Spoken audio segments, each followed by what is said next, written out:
Bienvenue à cette dernière capsule, la capsule 5, qui est un lien avec la dernière rencontre que l'on a eue. À titre de rappel, nous avons parlé vraiment de l'identité professionnelle positive et du bien-être au travail. Donc, rappelez-vous que l'identité professionnelle positive, il y a deux pôles. Donc, il y a le pôle qui est personnel, donc l'individu en tant que tel et les représentations qu'il a de lui-même. Il y a le pôle qui est social, donc les représentations que l'individu a de son milieu.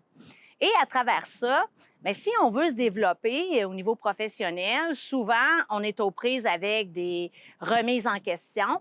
Et ces remises en question-là vont nous aider à se développer professionnellement à travers des expériences qui peuvent être agréables ou désagréables.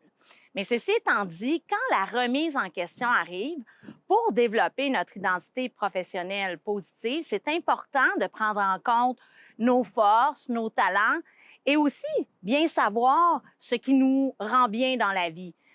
On peut se référer aux éléments du PERMA. Donc, est-ce que pour nous, c'est les émotions positives au travail qui nous aident? Est-ce que c'est les relations positives, le sens, l'accomplissement, l'engagement aussi?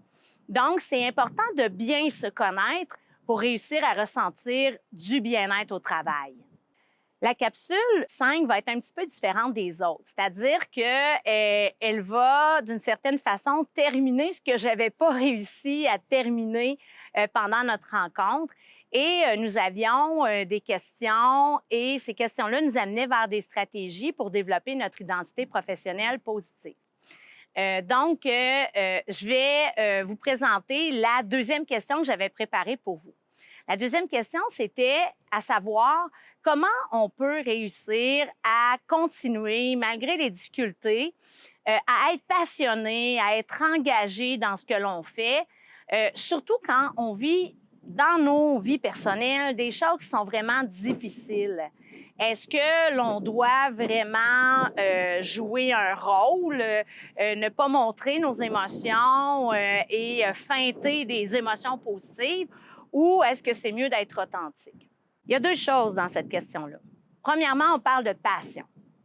C'est vraiment important de bien comprendre que la passion, ce n'est pas toujours un élément qui est positif dans le travail.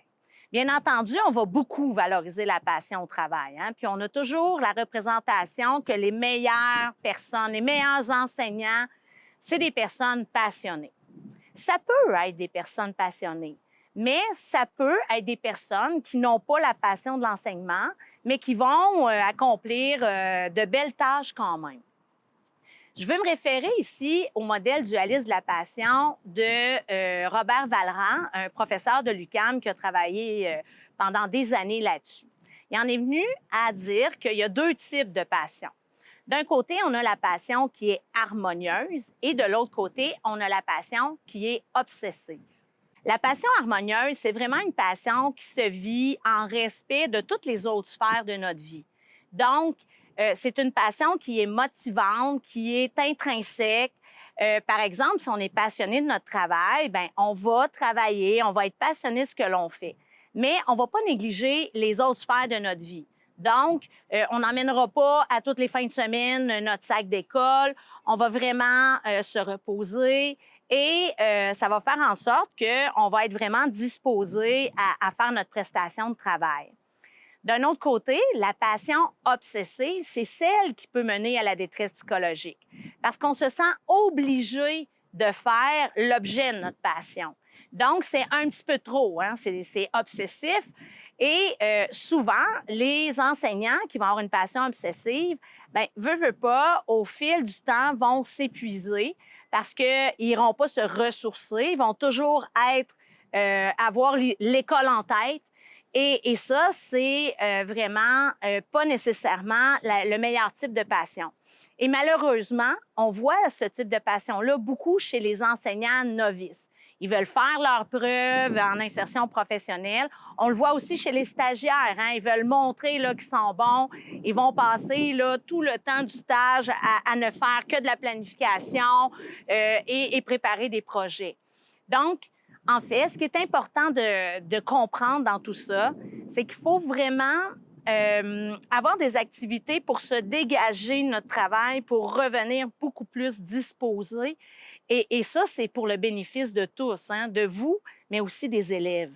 La deuxième chose, c'est que, bien entendu, il nous arrive des choses dans notre vie personnelle qui fait en sorte que quand on arrive dans notre contexte de travail, des fois, c'est difficile de les mettre de côté parce que ça vient, d'une certaine façon, là, nous affecter. Et ce que je pourrais vous dire, c'est que la meilleure chose à faire, c'est de rester authentique. Et ne pas nécessairement forcer la donne, rester positif et tout ça. L'important, c'est que vos élèves voient que vous avez un côté humain, que vous aussi, vous avez des difficultés. Je crois que c'est la meilleure chose à faire, compte tenu du fait que dans l'authenticité, c'est là qu'on peut construire le plus de relations de confiance parce qu'on se dévoile aux autres. Donc, dans le dévoilement, je ne dis pas de raconter ce qui se passe dans votre vie, bien entendu, mais il y a un certain espace de compréhension qui peut se produire si vous restez authentique avec vos élèves et que vous ne jouez pas la comédie, parce que quand on joue la comédie en éducation, souvent, ça sonne faux, puis les élèves s'en aperçoivent tout de suite. Je ne pourrais pas terminer la capsule sans vous parler d'un concept que j'adore qui s'appelle la mentalité de croissance. Et dans le développement identitaire, c'est vraiment important, cette mentalité de croissance-là. En anglais, on appelle ça le mindset. C'est des recherches qui ont été élaborées par Carol Dweck qui disent que la croyance que l'on a par rapport à nous-mêmes et notre intelligence va vraiment jouer dans notre façon d'envisager les défis. Donc, de façon générale, parce qu'il y a d'autres choses dans cette théorie-là. Et j'aimerais ça faire un lien avec l'identité professionnelle positive. Donc, avant de faire ce lien-là, pour ceux qui sont moins familiers avec la théorie de la mentalité de croissance, c'est qu'il y a deux types de mentalité, deux types de croyances. Donc, il y a la mentalité qui est fixe d'un côté et la mentalité qui est de croissance. Donc, mindset fixe, mindset grow.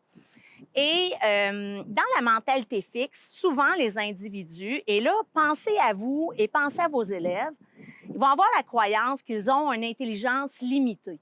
Donc, quand ils arrivent avec un défi, ils vont se dire « Ah, mais je ne réussirai pas à le relever parce que je ne suis pas assez bon, parce que je ne suis pas assez intelligent. » OK? Donc, comme enseignant, souvent, il faut travailler sur cet aspect-là pour réussir à faire prendre conscience à l'élève ou à la personne que vous accompagnez que vous pouvez accroître l'intelligence que vous avez. Parce que l'intelligence, selon les études, et là, ça ne fait pas consensus, mais selon Carol Dweck, l'intelligence, ce n'est pas quelque chose d'inné et d'acquis. C'est vraiment quelque chose qui se développe.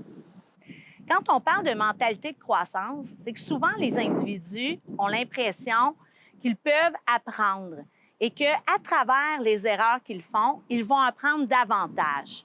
Donc, dans une perspective où l'apprentissage est meublé d'erreurs et est meublé de succès, bien souvent, ça fait en sorte que les gens envisagent les défis vraiment de façon beaucoup plus positive.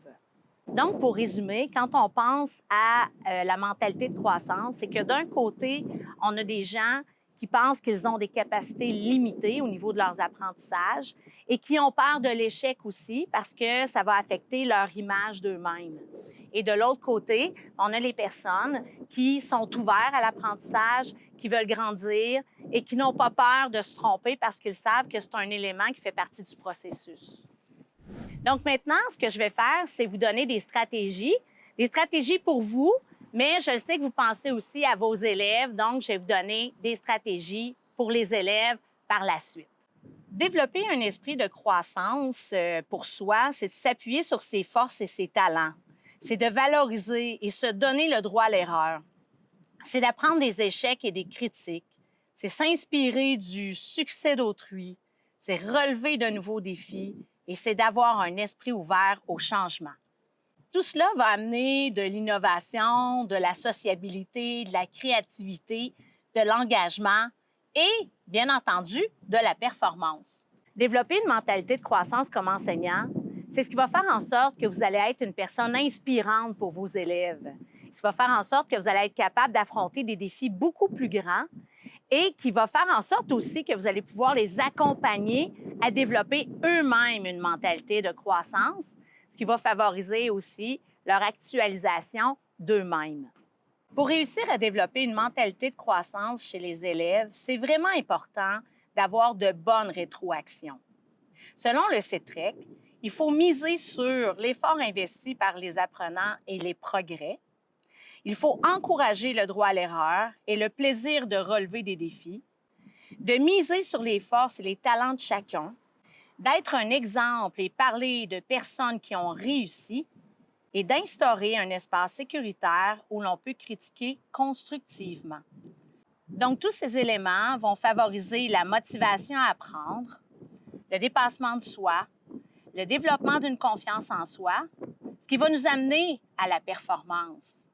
Parce que quand on se sent bon, bien, on est capable de soulever des montagnes.